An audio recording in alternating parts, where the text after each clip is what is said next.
또 다시 알람음이 들려왔다. 더 이상은 미쳐버릴 것 같았다. 그녀의 두 손은 스위치를 향했다. 그리고 두 눈을 질끈 감았다. 고요한 침묵 속에서 끝도 없는 어둠이 찾아왔다. 대체 이 소리는 무슨 일인가요? 너무 기괴하고 무서운데요. 나도 정확히는 알 수 없어.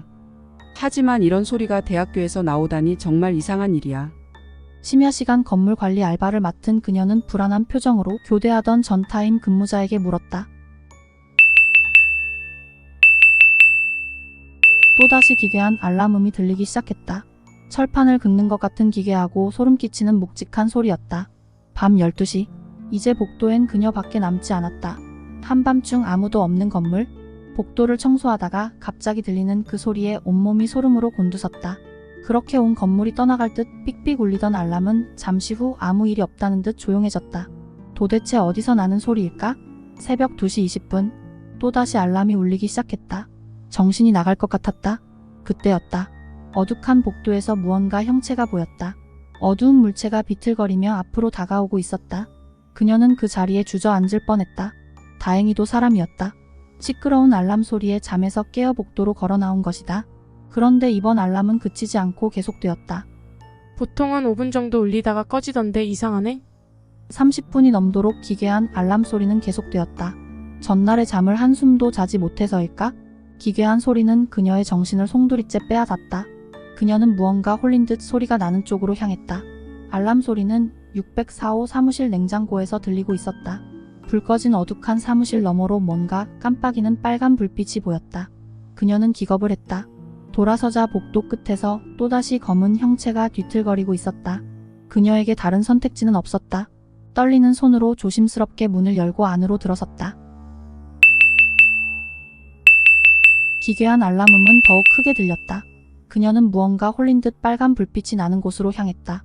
빨간 불은 냉장고 비상 알람을 나타내는 불빛이었다. 전원장치 옆에는 전원을 끄지 마시오. 음소거를 하시오라는 안내문이 적혀 있었다. 알람음은 더욱 빨리 뛰었다. 그 소리에 맞춰 그녀의 심장 박동도 더 빨라지는 것 같았다. 숨이 막혀 터질 것만 같았다. 소름 돋는 그 소리를 지금 당장 꺼야 할 것 같았다.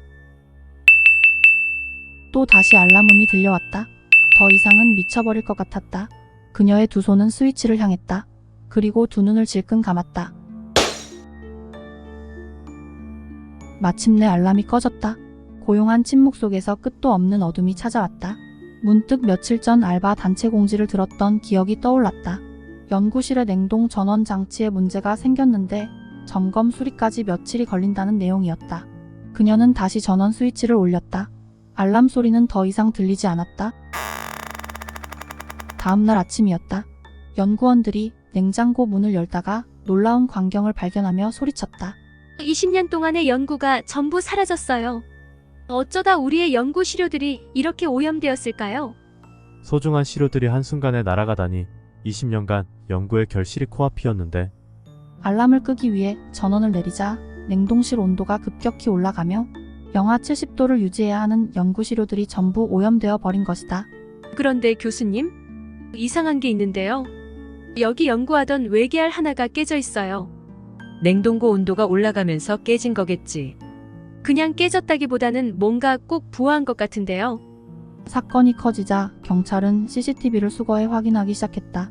무언가 홀린 듯 청소 알바가 전원 스위치를 내리고 문 밖으로 나가는 장면? 누구도 그 이후의 장면은 보려고 하지 않았다. 그런데 그날 CCTV에는 뭔가 이상한 장면이 하나 찍혀 있었다. 그녀가 문 밖으로 나가고 잠시 후 아무도 없는 빈 방에서 갑자기 냉장고 문이 저절로 스르르 열렸다 닫혔다. 그리고 그날 이후 기괴한 알람 소리는 다시는 더 이상 들리지 않았다.